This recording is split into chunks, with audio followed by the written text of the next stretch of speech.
नमस्कार दोस्तों, मैं आपका दोस्त सोनू वर्मा आप सभी दोस्तों का आपकी अपनी यूट्यूब चैनल इवन 12 क्लासेस पर आपका हार्दिक स्वागत करता हूं। जैसा कि आपको पता है, उत्तर प्रदेश पुलिस कांस्टेबल की जो भर्ती हुई थी, जो एग्ज़ाम हुआ था, भर्ती तो कहाँ हो पाई थी, एग्ज़ाम हुआ था, तो उसका पेपर कैंसिल हो चुका है। अब योगी आदित्यनाथ जी ने कहा है कि अगले 6 महीने के अंदर मैं भर्ती दोबारा से कराऊंगा और इसमें जो बच्चों ने फॉर्म डाले थे वही बच्चे बैठेंगे, दूसरे बच्चों को मैं नहीं लूँगा। ठीक है। तो दोस्तों, बहुत सारे ऐसे बच्चे थे जिन्होंने नए फॉर्म डाले थे, उनको अभी कुछ नहीं आता था, तो उनके लिए बहुत अच्छा मौका है। और दोस्तों, वो बच्चे फ्री में अगर तैयारी करना चाहते हैं तो मैं आपको एक ही सलाह दूंगा कि इससे बेस्ट कुछ नहीं हो सकता। जो मैं कराऊंगा सबसे बेस्ट रहेगा।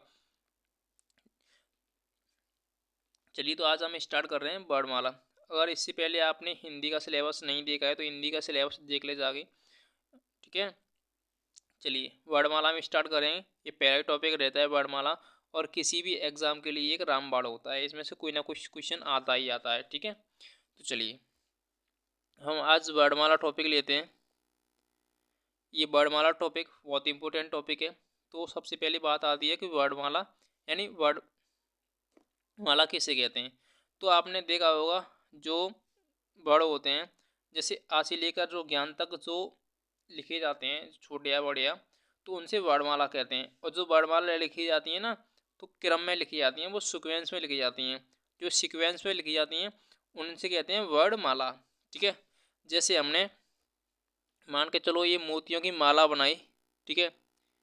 ये माला बनाई, तो ये क्रम में ही तो हो ना भाई। तो ये क्या होगी। ठीक है।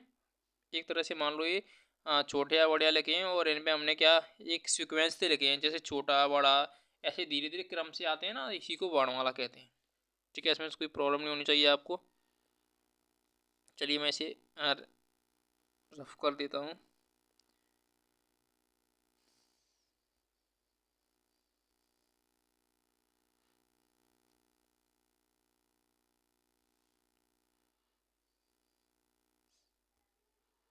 आपको वर्णमाला समझ में आ गई होगी। ठीक है।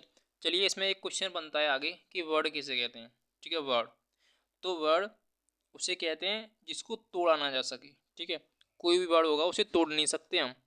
जैसे हमने एक वर्ड लिखा, जैसे आ, इसे हम तोड़ नहीं सकेंगे, ये स्वतंत्र है भाई। ठीक है ना, स्वतंत्र। तो उसे हम, जिसे हम तोड़ नहीं जा सकते, तोड़ नहीं सकते, जिसके टुकड़े नहीं हो सकते, उसे कहते हैं हम वर्ड। ठीक है। आगे एक क्वेश्चन बनता है इसमें, आगे क्वेश्चन बनता है,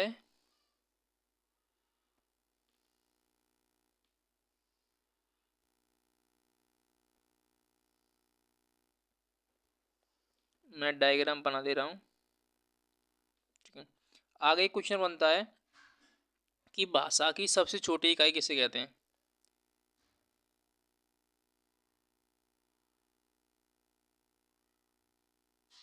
भाषा की सबसे छोटी इकाई किसे कहते हैं, तो वर्ड या ध्वनि, वर्ड या ध्वनि।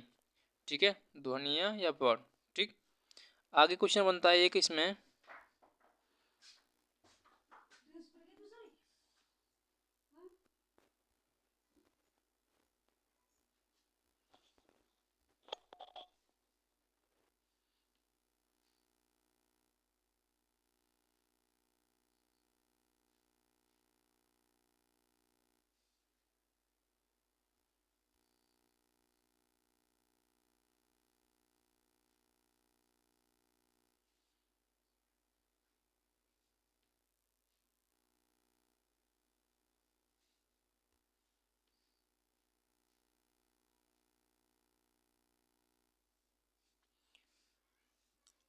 आगे जो क्वेश्चन बनेगा, भाषा की सबसे छोटी इकाई हमने बता दिया आपको, वर्ड। ठीक है। एक क्वेश्चन और आता है इसमें कि भाषा की सबसे छोटी सार्थक इकाई किसे कहते हैं, जिससे कोई सार्थक मतलब मीन्स निकले। जैसे हमने कोई एक लिखी राम। ठीक है। तो राम से आपको पता चल रहा है किसी का नाम होता है। ठीक है। तो ये सार्थक इकाई होती है। ठीक है। एक क्वेश्चन बनेगा कि भाषा की सबसे छोटी लिखित इकाई। जैसे लिखित इकाई, तो भाई सबसे पहले क्या, एक वर्ड लिखा जाएगा, कोई अक्षर लिखा जाएगा। ठीक है।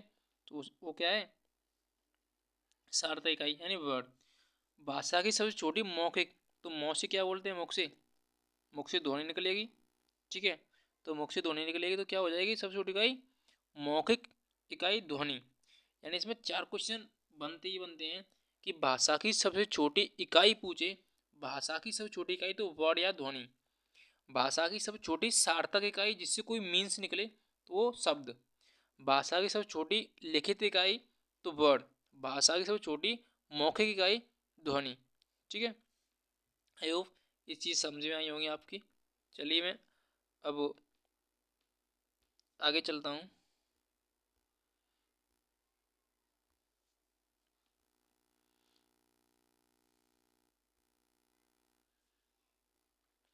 आगे जो क्वेश्चन बनते हैं, आगे क्वेश्चन बनेंगे वर्ड, वर्ड के भेद। ठीक है, आगे जो क्वेश्चन बनेंगे वो बनेंगे वर्ड के भेद।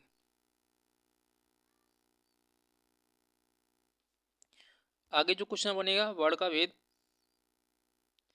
जो वर्ड के भेद होते हैं वो दो प्रकार से होते हैं, एक स्वर होता है, एक व्यंजन होता है। ठीक है, एक स्वर एक व्यंजन। एक तो स्वर हो गया भाई, और एक क्या हो गया? व्यंजन। ठीक, एक स्वर एक व्यंजन। अच्छा, हम स्वर किसे कहते हैं उसमें पूछ लेता है कि स्वर किसे कहते हैं। स्वर वे होते हैं जिन्हें हम स्वतंत्र रूप से बोलते हैं, जिनको बोलने के लिए किसी की सहायता की जरूरत नहीं पड़ती हमें। जो भी, जो इसमें लिखा है जैसे कि जो भी वर्ड स्वतंत्र रूप से बोले जाएं, जो वर्ड स्वतंत्र रूप से बोले जाएं उन्हें क्या कहेंगे? स्वर। वहीं व्यंजन, जो वर्ड, जो वर्ड स्वरों की सहायता से बोले जाते हैं। जैसा कि हमने जैसे आ लिखा है, ठीक है, आ जैसे छोटा बड़ा, छोटी बड़ी, छोटा ऊ बड़ा ऊ, और री, ये है ना, ये क्या है? बिल्कुल स्वतंत्रता है। ठीक है, आगे इसमें व्यंजन में जैसे हमने का लिखा, तो का हमको तोड़ के लिखना है ना, तो का लिखना है, का पे हम लगाएंगे हलंत। ये चिन्ह होता है हलंत का। ठीक है, ये लग रहा होगा आपको, दिखाई दे रहा है नीचे थोड़ा सा ये तिरछा सा, ये हलंत होता है। यानी इससे पता चलता है कि इसकी कोई वैल्यू नहीं है। ठीक है, ये का नहीं है, का से भी छोटी है, क्या है ये? वर्ड है। ठीक है, और आ इसमें लगा होता है जब हम इसका विच्छेद करते हैं, वर्ण विन्यास करते हैं, तोड़ते हैं, तो क्या करते हैं? उस पर हलंत लगा के जैसा कौन सा स्वर आ रहा है उस पर वो लगा देते हैं। ठीक है, आ स्वर तो हर एक में ही होता है लगभग। आगे इधर मैं बताऊंगा आपको, तो इधर देखेंगे दो अक्षर आपको दिखाई दे रहे होंगे, ये छोटी अंग और बड़ी अंग। छोटी अंग और बड़ी अंग को हम स्वरों में नहीं काउंट करते हैं, स्वरों में काउंट नहीं करते हैं, ये केवल आयोगवा होते हैं। लेकिन इन्हें, इनको हम स्वरों में प्रयोग तो करते हैं लेकिन काउंट नहीं करते, इनको स्वर नहीं मानते, इनको हम आयोगवा बोलते हैं। ठीक है, इसमें दो चीज़ और होती हैं, ये बिंदी वाली, ये और ये बिंदी होती हैं। इन बिंदियों को जो हम लगाते हैं इनसे बोलते हैं विसर्ग। ठीक है, कहीं भी अगर ये बिंदी लगी हो तो मान के चलो वो विसर्ग है। ठीक, और ऊपर एक बिंदी होती है वो उसे कहते हैं अनुस्वार। ठीक है, क्या बोलते हैं? अनुस्वार। अगर छोटी अंग होती है उस पर क्या लगा? अनुस्वार लगा होता है, और बड़ी अंग होती है उस पर क्या होता है? विसर्ग। तो इतनी चीज़ आपको बहुत अच्छे से समझ में आई होगी लगभग। अब मैं आगे बढ़ता हूँ। अब आगे आप हेडिंग डालें, आगे आपको हेडिंग डालें स्वर। ठीक है, स्वर हेडिंग डाल लो आप। चलिए आगे मैं स्वरों की बात करूं तो लिखने के आधार पर स्वरों की संख्या कितनी होती है? 11। जैसे हम अगर हम लिखेंगे तो उसमें रीकाउंट और भी करते हैं, तो जब आज से लेकर लिखेंगे तो उसमें रीकाउंट करेंगे। ठीक है,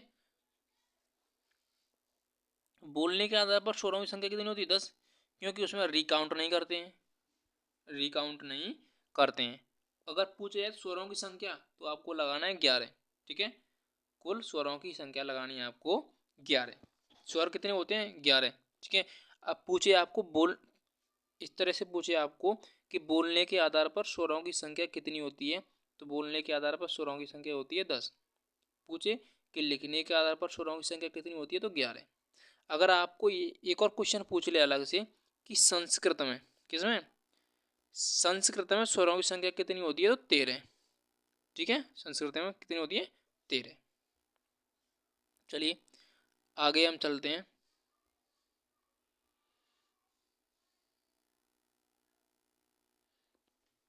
स्वरों के प्रकार। स्वर कितने प्रकार के होते हैं? तो आपको पता है स्वर कितने? 3 प्रकार के स्वर होते हैं। कितने? 3। ठीक है, आपको ये अचंभा लग रहा होगा कि हमने 3 तो ये तो पढ़े नहीं है, कौन से प्रकार हो गए? ये होते हैं 3 प्रकार के। ठीक है,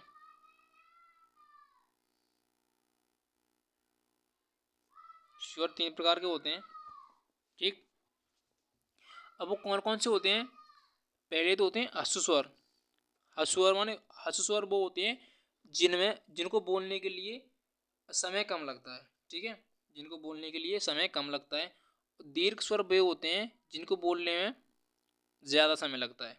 ठीक, विलुप्त स्वर वो होते हैं जिनको बोलने में सबसे ज़्यादा समय लगता है। जैसे ओम बोल रहे हैं ना, तो इसमें बहुत ज़्यादा समय लगता है। ठीक है, जैसे हम ओम बोलते हैं, ओम, तो इसमें बहुत ज़्यादा समय लगता है, यानी इन दोनों की तुलना में इसमें ज़्यादा लगता है, तो इसीलिए कहते हैं हम विलुप्त स्वर। ठीक है, ह्रस्व स्वर जिनमें कम समय लगे। दीर्घ स्वर दो मात्रा, नहीं कह सकते हैं कि ह्रस्व स्वर में एक मात्रा का समय लगे, एक का, इसमें दो मात्रा का समय लगे यानी दुगना समय लगे, और इनमें 3 गुना समय लगे यानी बहुत ज़्यादा समय लगे। ठीक, तो अगर पूछा जाए तो ह्रस्व स्वर कितने होते हैं, तो ह्रस्व स्वर होते हैं,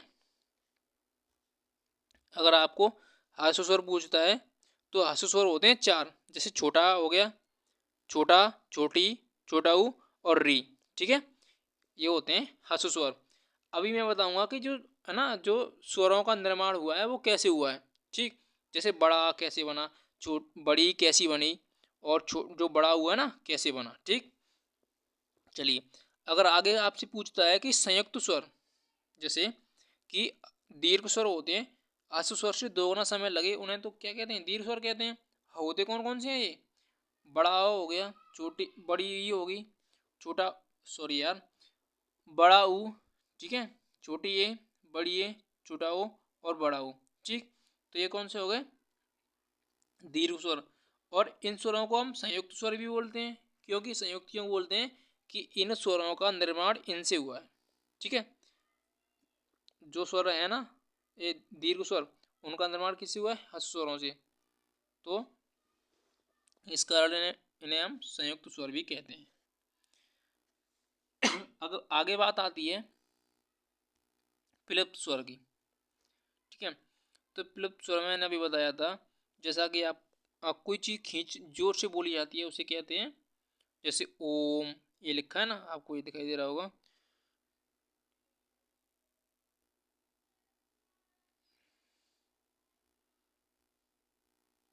ये आपको दिखाई दे रहा होगा, ओम लिखा है ना, ओम, राम। ठीक है, यानी जिस जिस शब्द को हम खींच के बोलते हैं उसे कहते हैं विलुप्त स्वर। चलो अब हम बात कर लेते हैं, जैसे कि ये स्वर है ना, आगे ये संयुक्त स्वर कैसे बने। जैसे हमने छोटा लिया और छोटी ई ली, तो क्या बना इसे? छोटी ई।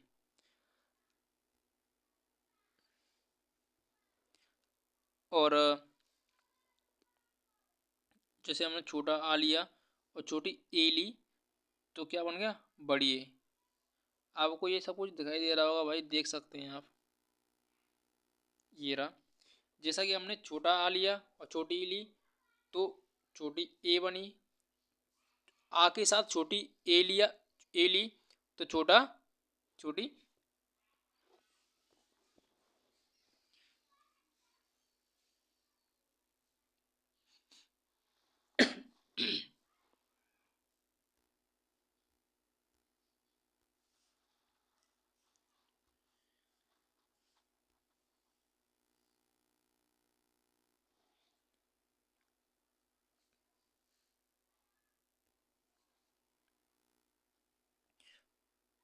छोटा आ और छोटी ए से बनी है बड़ी ए। छोटा आ लिया और छोटा ऊ, तो उसे बना है छोटा ओ। छोटा आ और छोटा ओ से बना है ओ। ठीक है, आगे जो ओ है ना, ये आगत ध्वनियाँ होती हैं, इनसे कहते हैं आगत। जो आपने देखा होगा डॉ ऐसे कहते हैं ना, डॉ। ठीक है, डॉक्टर, जैसे हम शॉर्ट में लिखते हैं तो जो ऊपर जो ये लगाते हैं ना, इसे कहते हैं आगत स्वर। क्या बोलते हैं? आगत स्वर। अंग्रेजी से आया है। किससे आया है ये? अंग्रेजी से। जैसे डॉक्टर हमने लिखा ना, डॉक्टर, ठीक है, अंग्रेजी में लिखा जाता है ये आगत स्वर। ठीक है, आगे चलिए। आगे हम बात करते हैं जीव के आधार पर स्वरों का वर्गीकरण। ठीक है, किसके आधार पर? जीवा की क्रियाशीलता के आधार पर स्वरों का वर्गीकरण, यानी जीव, यानी जीव के हिसाब से। अगर जीवा के हिसाब से बोले हैं तो तीन प्रकार के होते हैं, एक अग्र स्वर, एक मध्य स्वर, एक पश्च स्वर। ठीक है, यानी अग्र जो हमारा जीवा का अगला भाग होता है, जो आपने देखा होगा, यहाँ से हम टेस्ट लेते हैं कोई भी, जैसे हम बाजार में गए तो हमने मिर्ची चखी तो वहाँ से टेस्ट लेते हैं ना, तो अग्र स्वर होते हैं वो। ठीक है, मध्य स्वर यानी बीच में, जो जीवा के बीच में से जो स्वर निकलते हैं उन्हें मध्य स्वर बोलते हैं। मध्य स्वर बोलते हैं जो पीछे से निकलते हैं, ठीक है, काकल्ले से, तो उनसे बोलते हैं पश्च स्वर। ठीक है, आगे अग्र स्वर की बात करें तो अग्र स्वर, अग्र स्वर में क्या होगा? छोटी ई और बड़ी ई, छोटी ए और बड़ी ए। जैसे ए, जैसे हमारी जीवा सामने हमारे दांतों को छू रही है ना, दांतों को छू रही होगी, आप बोल के देखें, ई ई ए। ठीक है, तो जीवा है ना आगे दांतों को छू रही है, तो इसीलिए ना अग्रस्वर बोलते हैं। ठीक है, मध्य स्वर में केवल अ, जीवा बिल्कुल हिलती नहीं है, सेम वहीं खड़ी रहती है, तो इसे बोलते हैं अ। ठीक है, जी, आगे पश्च स्वर। पश्च स्वर जो छोटे आ को छोड़कर, जो आ से बनते हैं, छोटे आ को छोड़कर जो तीन के अक्षर के हिसाब से बनते हैं, यानी इससे बनते हैं, बाकी सब होते हैं। ठीक है, इसे बहुत अच्छे से समझ में आया होगा आपको कि जैसे कि अग्र स्वर हो गए, जीव के अगले हिस्से से बोले जाने वाले स्वर को अग्र स्वर कहते हैं। जीव के अगले हिस्से से बोले जाने भाग को, बोले जाने वाले स्वरों को अश्व स्वर कहते हैं, सॉरी, अग्र स्वर कहते हैं। और मध्य स्वर में जिन स्वरों के उच्चारण में जीभ का मध्य भाग काम करता है उन्हें कहते हैं। आगे आगे मैं बताऊंगा आपको, तो जैसे पश्च स्वर, पश्च स्वर में तीन के अक्षर से बनने वाले सभी होते हैं जिन स्वरों के उच्चारण में जीभ का पश्च भाग काम करता है। ठीक है, आपको ऐसे याद नहीं होंगे, आप खाली ऐसे याद करिए, जैसे ए ऐ, ठीक है, ई। तो जो मान के चलो ई हो रही है ना, वो कहाँ से? आगे से, अ बीच में से। ठीक है, आ से बनने वाले, बाकी तीन के अक्षर से बनने वाले पीछे से। ठीक है, अग्र स्वर, मध्य स्वर और पश्च स्वर, ये तीन चीज याद करनी है आपको। यानी जीवा की क्रियाशीलता के आधार पर कितने प्रकार के होते हैं? तीन, अग्र स्वर, मध्य स्वर और पश्च स्वर। ठीक है, आगे मैं बात करूं तो आगे मैं बताऊंगा आपको,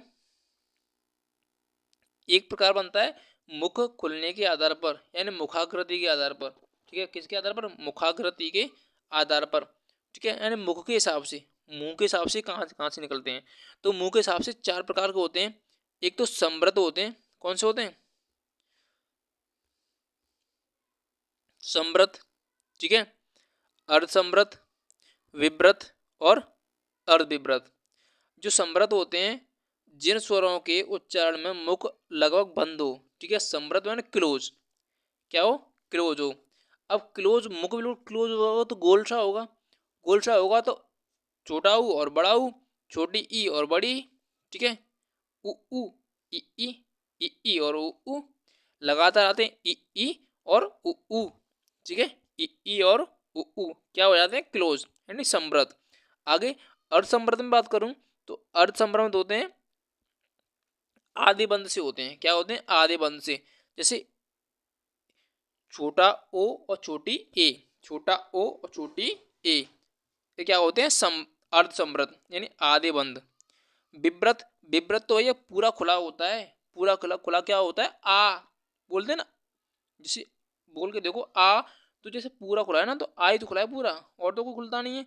अर्धविव्रत जो आधे खुले होते हैं, जो आधे, तो आधे खुला होगा ना, छोटा खुला होगा, ठीक है, और बड़ा ओ खुला होगा और छोटी ए खुली होगी, तो आधे खुले ये है ना, अ, ठीक है, अ, और ए। ठीक, चलिए आगे चलते हैं। आगे ओष्ठाकृति के आधार पर, आगे जो प्रकार बनता है ओष्ठाकृति के आधार पर स्वर, ओष्ठाकृति के आधार पर क्या होते हैं, एक तो व्रतमुखी होते हैं, एक व्रतमुखी होते हैं,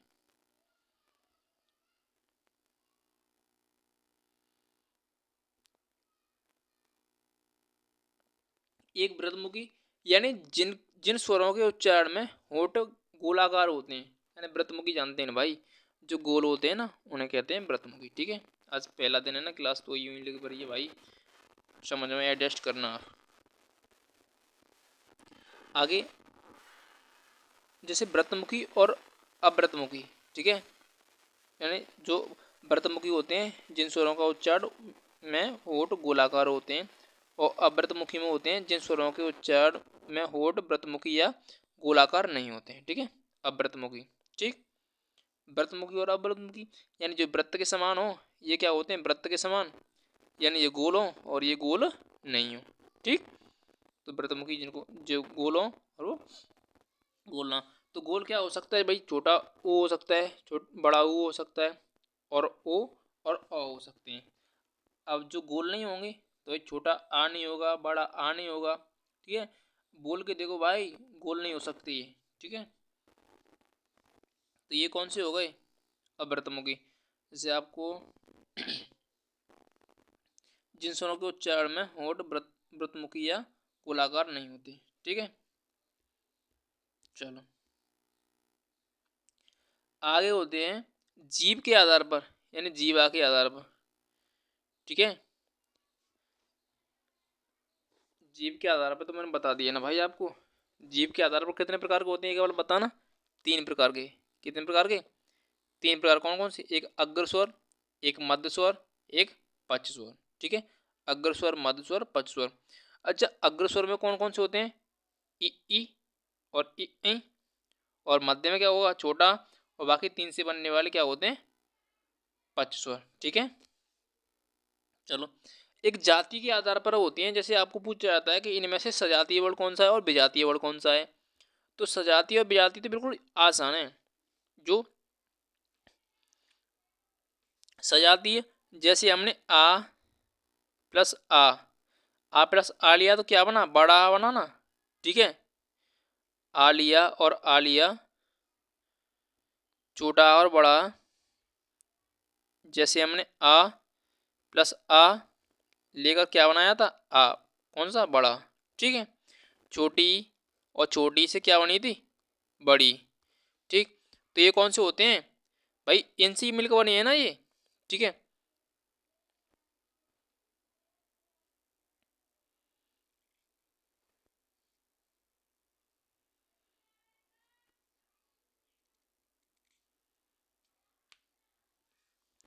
इसमें है ना भाई, सजातीय में दोस्तों मैं बताऊं तो इसमें ये कुछ गलत लिखा है, यानी ये नहीं होगा ना भाई, सजाती में तो ये होगा ना, आ होगा, बड़ी ई और बड़ा ऊ। ठीक है, ये तो इनसे मिलकर बने हैं, तो ये तो हो ही नहीं सकते। ठीक है, तो ये हैं सजातीय स्वर। ठीक है, बाकी ये तो हस्व स्वर होते हैं, छोटा, छोटी और छोटा ऊ, ये क्या होते हैं, हस्व स्वर। अब हस्व स्वर से इनको डबल करके बनाया जाता है सजातीय।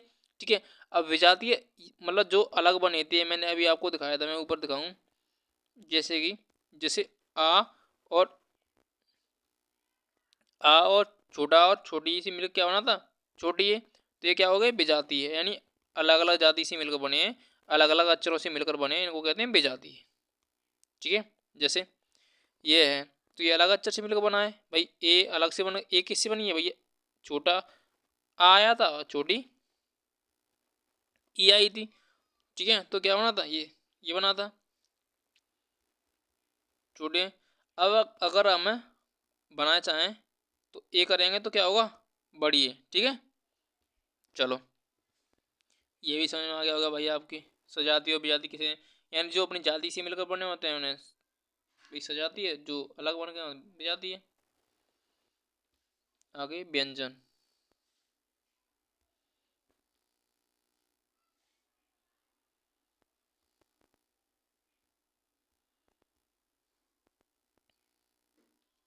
व्यंजन जो बड़ स्वरों की सहायता से बोले जाते हैं उन्हें, जो बड़ों की सॉरी, जो वर्ड स्वरों की सहायता से बोले जाएं उन्हें क्या कहते हैं? व्यंजन। ठीक है। अब व्यंजन को जैसे 5 भागों में बांट दिया गया है, क, च, ट, त, प, कचट तप। और इसमें प्रत्येक में 5 अक्षर होते हैं। कितने होते हैं? 5। क, ख, ग, घ, यानी कचट तप, ये वर्ग होते हैं। 5 वर्गों में बांटा गया है, क वर्ग, च वर्ग, ट वर्ग और त वर्ग और प वर्ग।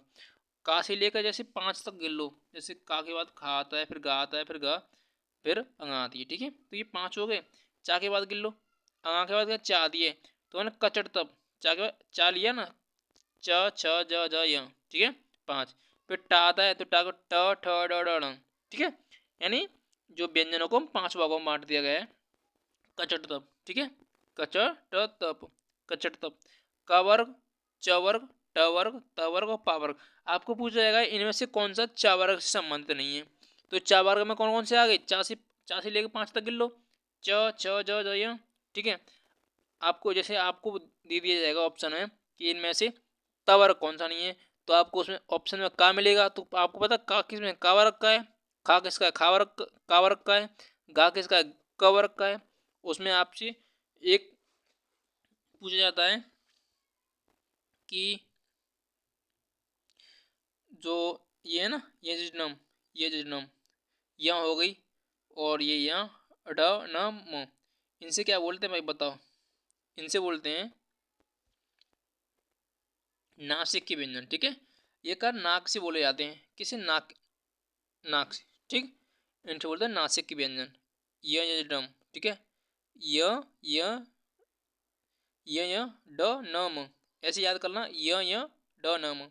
बोलो, य ड न म, ये नम। ठीक है, तो ये क्या होता है? ये नम, ये टनम। तो स्पर्श व्यंजन। ठीक है, तो ये नासिक व्यंजन होते हैं। व्यंजनों को 5 भागों में बांट दिया। कचट तप। ठीक है, कवर, चवर, टवर और तवर और पवर। ठीक है, तो इतनी चीज़ समझ में आई होगी आपकी। इसमें 2 चीज़ होती हैं, इनको एक तो स्पर्श व्यंजन भी बोलते हैं। आपसे पूछेगा इनमें से कौन सा स्पर्श व्यंजन है, तो भाई आपको बता सकते हैं कि स्पर्श व्यंजन है यजनम। कोई सा ही बोलो, यजनम, ये स्पर्श व्यंजन है।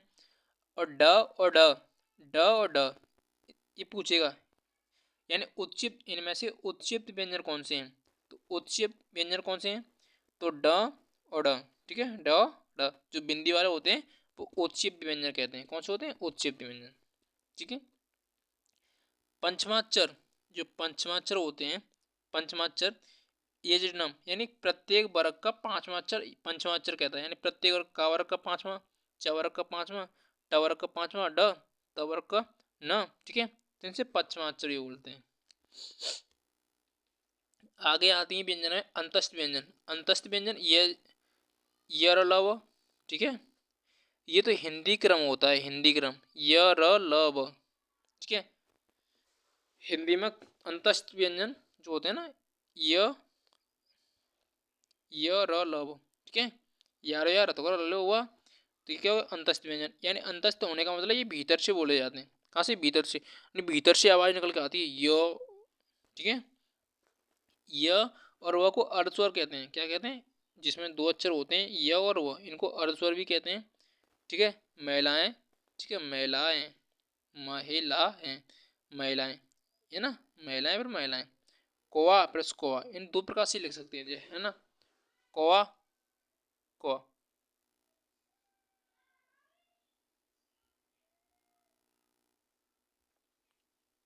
अब ये रा हो गया। राव क्या कहते हैं? प्रकंपित,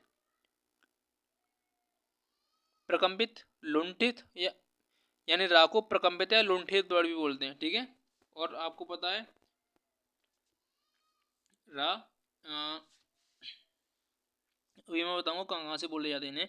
अभी फिलहाल आप समझो, रा को प्रकंपित या लुंठित वर्ड भी बोलते हैं। लुंठित यानी जो बोलते हैं ना, जीवा लुढ़क सी जाती है, र र बोलते हैं ना, र र।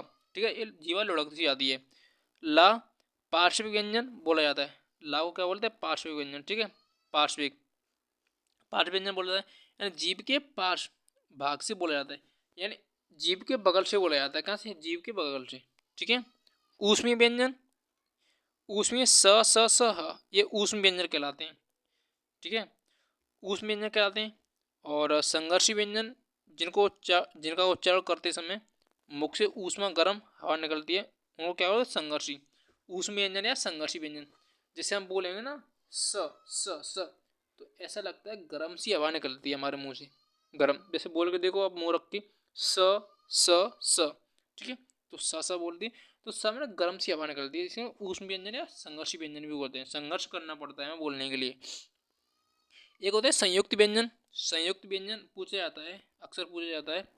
एक तो सिर होगी, ठीक है, एक सिर, एक क्षेत्र ज्ञान। ठीक है, अब सिर कैसे बनी थी, सिर सिर बनी जैसे सीटी बोल सा लिया, सीटी बोल सा आप जैसे आपने लिखा था ए श्री कहते हैं ना, श्री एस एच आर आई, ठीक है, श्री। तो एस जिससे क्या बनता है स, सीटी बोल सा, रा से क्या बनता है आर से र, ठीक है। तो ऐसे ही हम तोड़ेंगे तो एस एस से क्या बना सीटी बोल सा फिर र। हम इसे ऐसे भी लिख सकते हैं, यहाँ हलंत लगा के यहाँ आ भी कर सकते हैं, क्योंकि अभी हमको इसका ही वर्ड विन्यास करना है। ठीक है, लेकिन आपको मोस्टली ऐसे ही पूछा जाएगा, जैसे सिर का संयुक्त व्यंजन किसी इनमें से सिर का संयुक्त व्यंजन कौन सा है। ठीक है, या पूछेगा आपसे इनमें से संयुक्त व्यंजन कौन से हैं, तो संयुक्त व्यंजन पूछे तो सिर, क्षेत्र ज्ञान ये संयुक्त व्यंजन होते हैं। ठीक है, इनको यानी इनको अलग से बोला जाता है, ये दूसरे अक्षरों से मिलकर बने होते हैं। त जैसे त्र बोलते हैं ना, त्र त्र त प्लस र, ठीक है, ता हलंत और र। छे छे बोलेंगे ना के एस एच बोलते के एस एच, के से क्या बना का, एस एस से स, पेचिस, ठीक है। और ज्ञान बनी जी वाई, बोलते हैं ना जी वाई, जेते हम क्या बनाते हैं, जैसे मोरली बहुत जी बनाते हैं लेकिन हम जी कहेंगे, ठीक है, ज्ञान से ज प्लस य, ठीक है।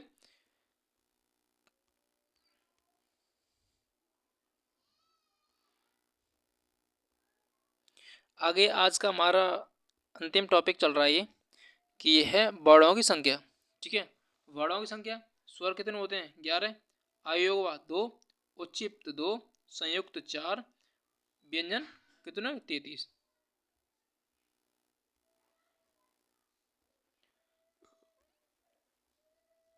उच्चित व्यंजन कितने हो गए ड, इनमें से कोई भी वर्ड शुरू नहीं होता। ठीक है, इनसे कोई भी वर्ड शुरू नहीं होता है अगर ये बिंदी रखी होगी तो आई होप आपको क्लास बहुत अच्छी समझ में आई होगी।